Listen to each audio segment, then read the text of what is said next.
Hello, welcome back to The Drag Detective. Today I wanted to talk about something a little bit different.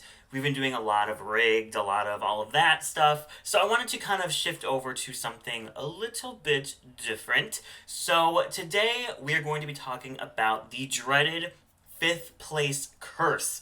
Now, I'm definitely nowhere near the first person to mention this or recognize it, but I wanted to give my take on it and maybe why it's become such a thing.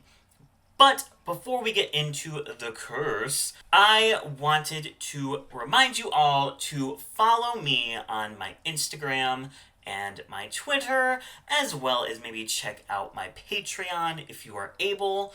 All of my links are right there. Now, it is spoopy season. I don't care what people say, spoopy season starts literally September 1st, for me at least. And what better way to kick it off than to talk about the 5th place curse? And the 5th place curse actually goes all the way back to the first season. Angina. She was basically, not even basically, she was the front runner of that season, the first queen to win 2 challenges. She had been high multiple weeks. She'd never been in the bottom. All of a sudden, she falls into the bottom and is lip-syncing against BB Zahara Benet and goes home in 5th place. And it was kind of a shocking moment. She was literally the front runner. The fans adored her. She goes home 2 episodes before the finale. So Angina is actually the very first victim. And what really, I think, cemented the curse was season 2, because we have Pandora Box fall victim to it. Now, I don't think it can really be understood how big Pandora was at this time. She was the first comedy queen. She was seen as relatable and funny, and she wasn't the most gorgeous or the most polished, but she was a really great, relatable person on the show. And the fans adored her. And they rewarded her with the Miss Congeniality title at the reunion. She was so popular. And she gets 5th place. And people were really mad. People thought she should have won more challenges. People thought she should have made it to the finale. People wanted her to win. And so this, I think, is really the true origin, where it was cemented. 5th place is cursed if you are a fan favorite. Now, the next 2 seasons are actually really interesting because there are 2 victims, but the victims of the 5th place curse get double cursed because we have Carmen Carrera and Kenya Michaels both return to the competition after the 5th place person goes home, relegating them to 6th place. Season 3, Carmen comes back, and Shangela then gets bumped down to 6th place. So that's like a double curse, if you ask me, because I would hate to go home and be like, you know what, I got 5th. Top 5, that is great. And then you find out, oh, I wasn't even top 5, I was top 6 because some bitch came back. I would be so annoyed. So that really is a double curse. And the double curse strikes again because in season 4, we have Miss Dita Ritz, future All-Stars winner, if I have anything to say about it. She goes home in the top 5 episode, and then Kenya Michaels is brought back, and she then gets 5th place, relegating Dita down to 6th.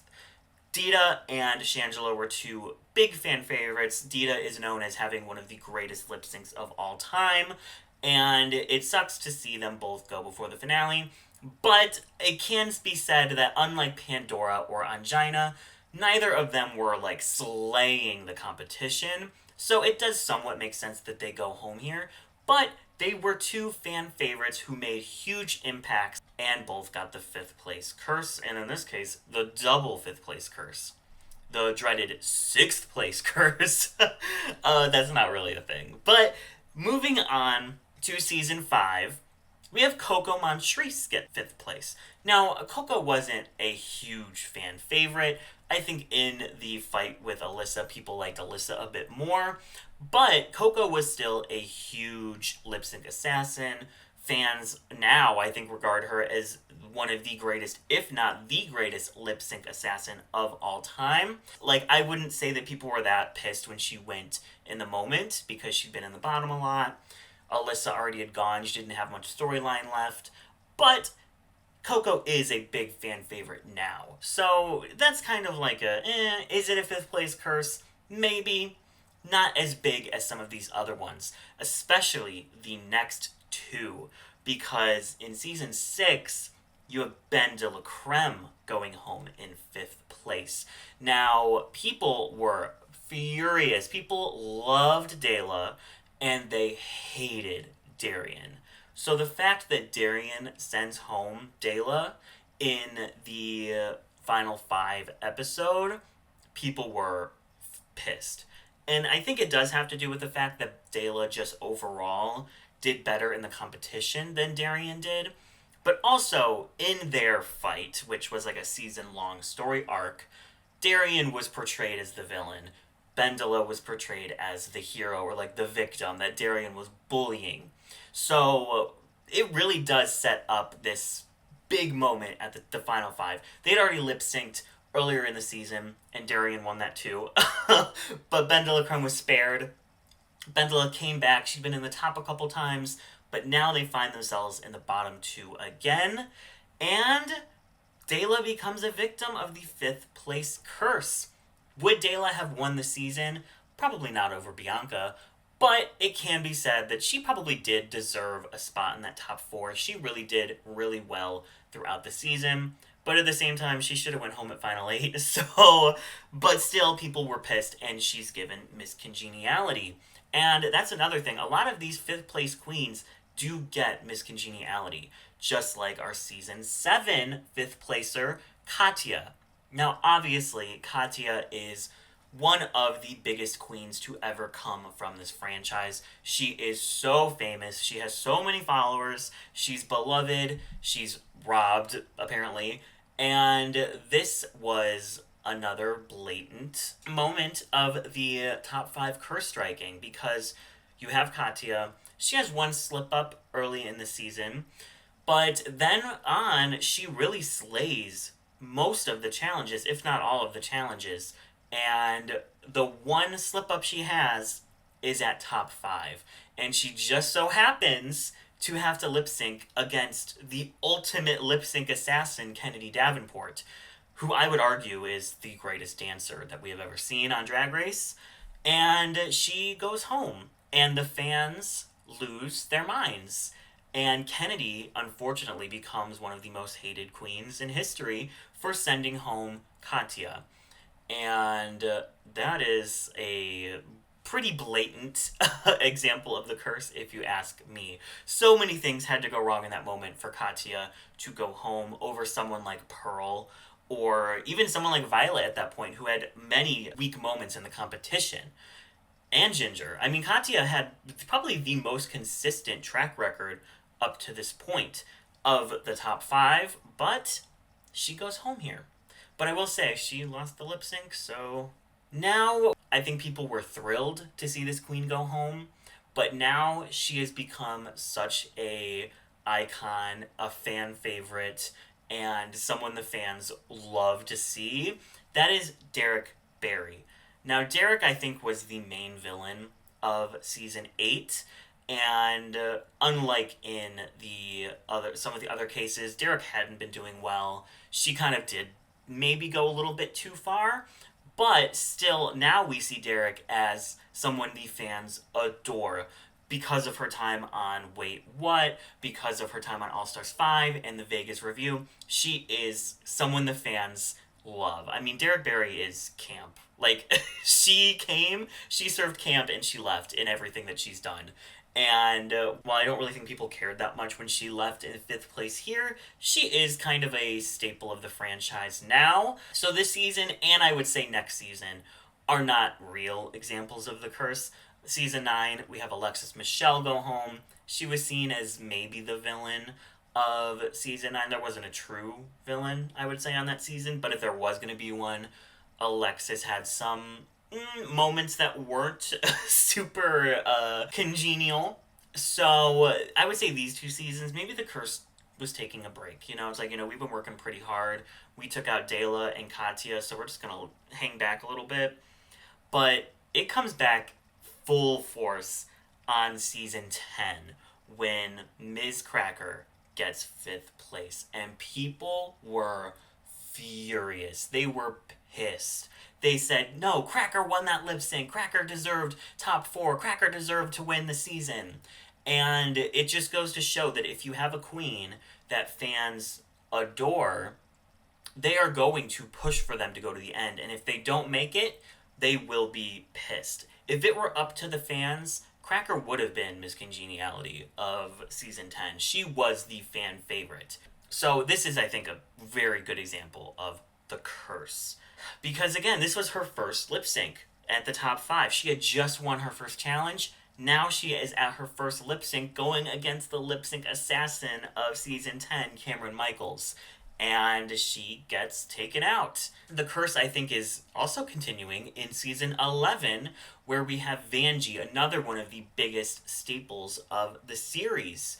And she technically deserved to go here. She had not been doing well in the competition.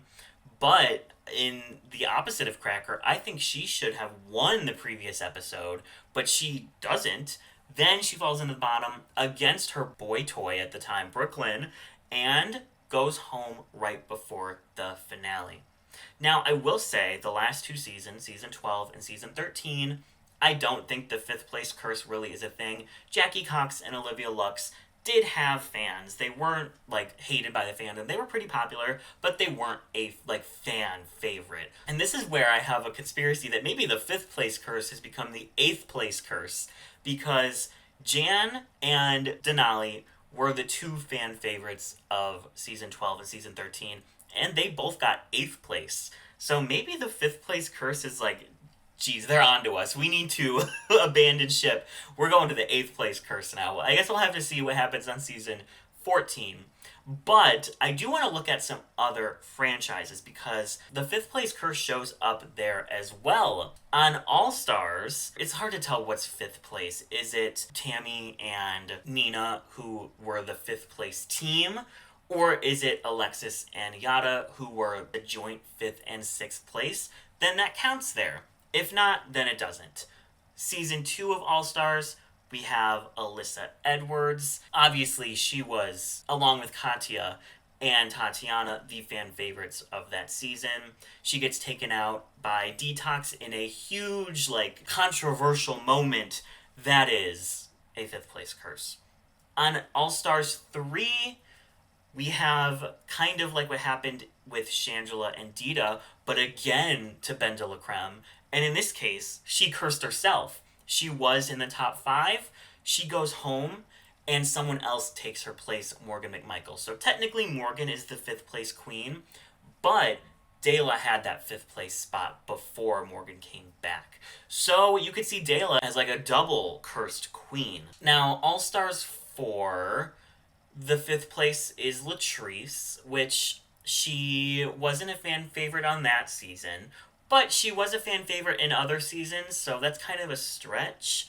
But looking at All Stars 5 and 6, the curse is alive and well, because we have Alexis Mateo and Trinity K. Bonet, 2 of the most popular, beloved queens on those seasons, and especially ones that fans really thought deserved to be in the top 4. You had Alexis go home because of the India drama and stay over Blair, who maybe necessarily didn't deserve to stay as long.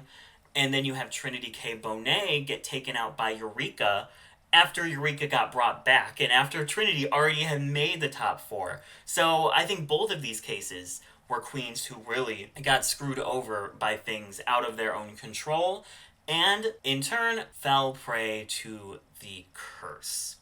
Drag Race Holland, you have Chelsea Boy, who was completely robbed in the makeover episode and falls prey to the curse.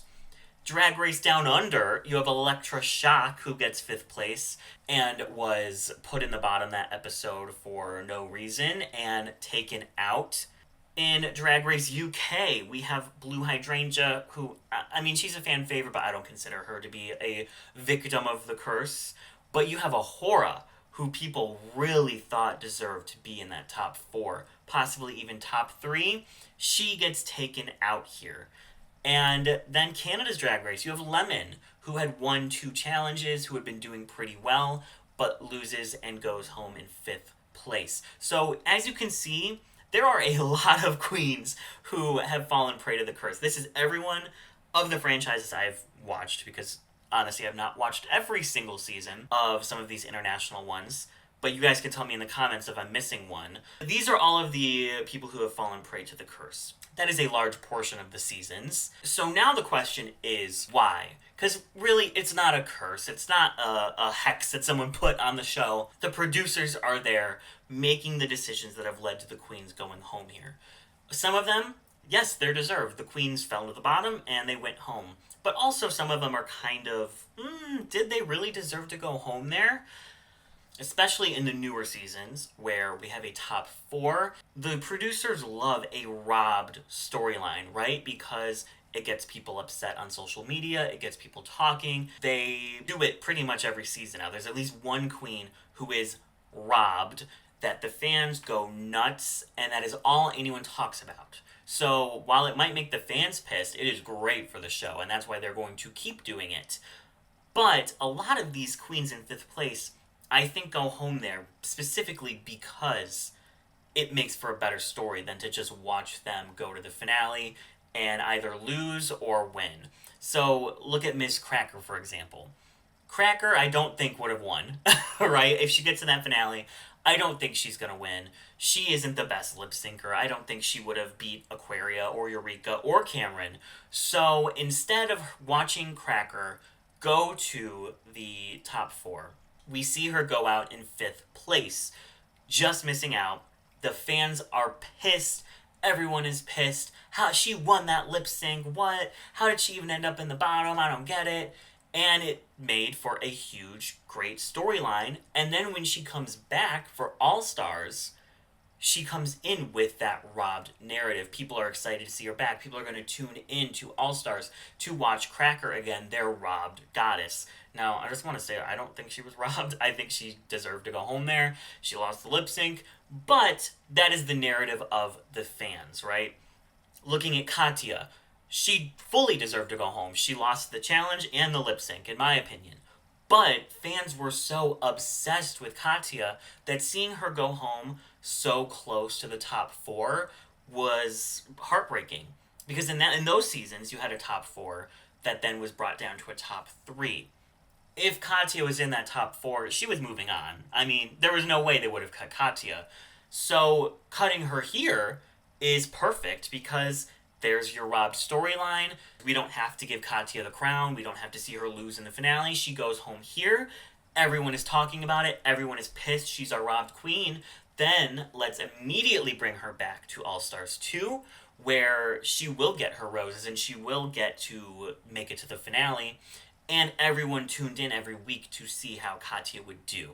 Same thing with BenDeLa. Seeing Darian come out on top in her season-long storyline with BenDeLa really made fans mad because Darian was portrayed as being in the wrong and BenDeLa was seen as the victim.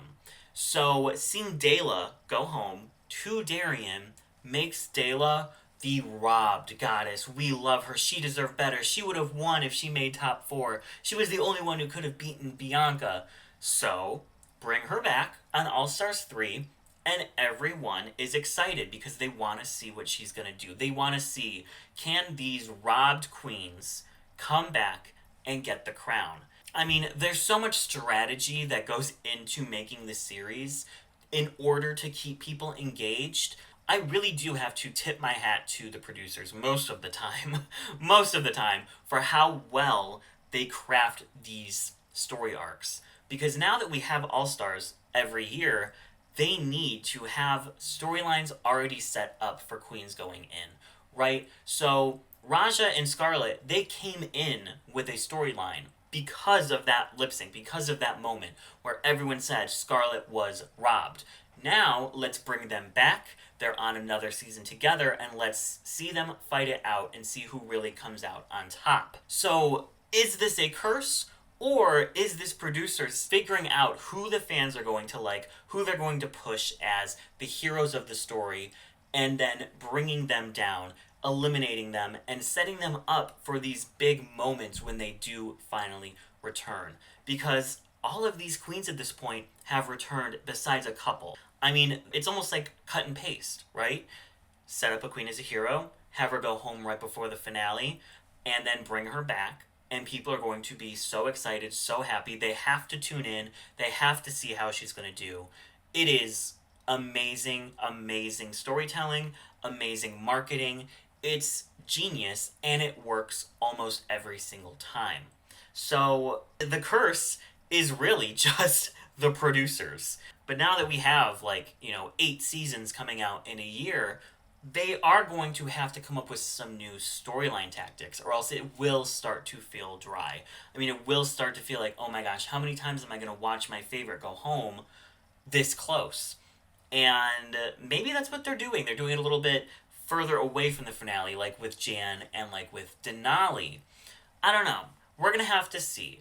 But I think this curse is a perfect example of how production can set up narratives. Multiple season long narratives. And I think it is perfect storytelling and shows how much thought goes into each episode. I'm here for the robberies. I'm here for the story arcs. Hopefully, if you hadn't heard about the curse, now you know. Now you know why it happens. And now you know what to expect from it. So I guess we're going to have to see who falls victim next. But we have 30 seasons coming up in the next couple months, so I'm sure we'll see it a couple more times. Thank you guys so much for tuning in. Here are all of my socials. And thank you to all of my patrons as well. I appreciate your support. And yeah, it's been a really long, hard day of solving the mystery of who is going to get the 5th place curse on Drag Race Canada. Knowing my luck, it's going to be Pythia, so we'll just have to wait and see. I will catch you all in the next one.